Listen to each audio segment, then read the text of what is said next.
ডিম নাকি সোনার ডিম? ডিম এখন বড়লোকদের খাবার। আসসালামু আলাইকুম everyone, welcome to my channel বাংলার কুকিং ঘর।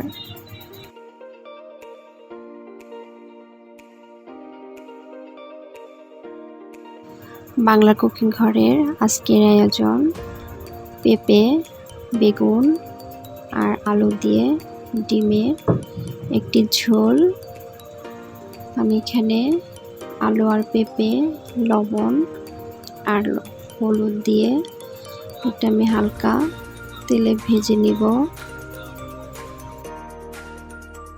ডিমের দাম এখন অধিক থাকার কারণে অনেকে সপ্তাহে ডিম খাওয়া হয় কিনা সন্দেহ। মাংসের মতো ডিমও এখন হাতের নাগালের বাইরে। আমি এখানে হাফ কাপ পেঁয়াজটা লালচে করে ভেজে নিয়েছি, আর এখানে আদা রসুন বাটা দিয়েছি 2 চা চামচ। আদা রসুন বাটাটা পেঁয়াজের সাথে হালকা ভেজে নেব, এতে করে আদা রসুনের কাঁচা গন্ধটা থাকবে না। 2 চামচ ধনিয়া গুঁড়া, হাফ চা চামচ হলুদ গুঁড়া, 1 চা চামচ ভাজা জিরার গুঁড়া আর হাফ চা চামচ মরিচের গুঁড়া দিয়ে মশলাটা আমি তেলে ভালো করে কষিয়ে নিব। মাংস, ডিম কিংবা সবজি যে কোনো কিছুই কিনা হোক না কেন, বাজারের অধিক দামের কারণে মানুষের জীবন ব্যবস্থা খুবই দুর্বিষহ। আমি এখানে মশলাটা তেলে ভালো করে কষিয়ে নিয়েছি। এখন যে আলু আর পেঁপে আমি ভেজে নিয়েছিলাম সেগুলো মশলার সাথে মিশিয়ে এটা আমি 2 মিনিট কষাবো। কষিয়ে তারপর আমি এর মধ্যে 2 কাপের মতো পানি ইউজ করব। পেঁপে আর আলু এটা আমি ভালো করে আগে কষিয়ে নেব।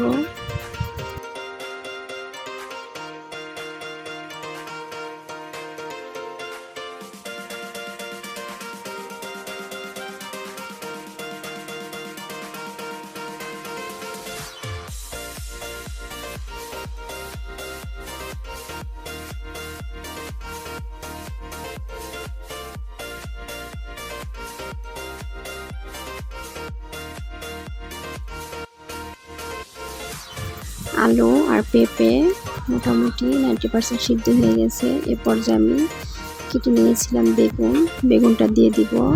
বেগুনটা দিয়ে দিয়েছি। এখন আমি এটা ঢেকে 5 মিনিট রান্না করব।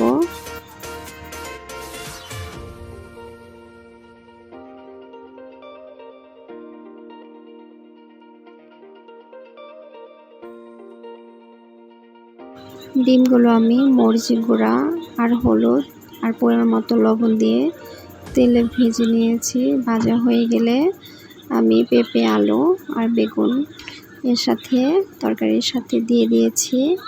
এখন আমি এটা 5 মিনিট মিডিয়াম আঁচে রান্না করব।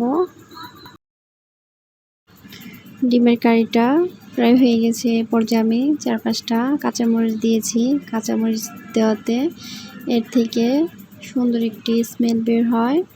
আমার ডিমের তরকারির কালারটা যতটা দেখতে অসাধারণ হয়েছে, খেতেও তেমন ভালো লাগবে। আশা করছি আজকের ডিম কিংবা হোটেলের ডিম যেটাই বলেন না কেন, রেসিপিটা ভালো লেগেছে।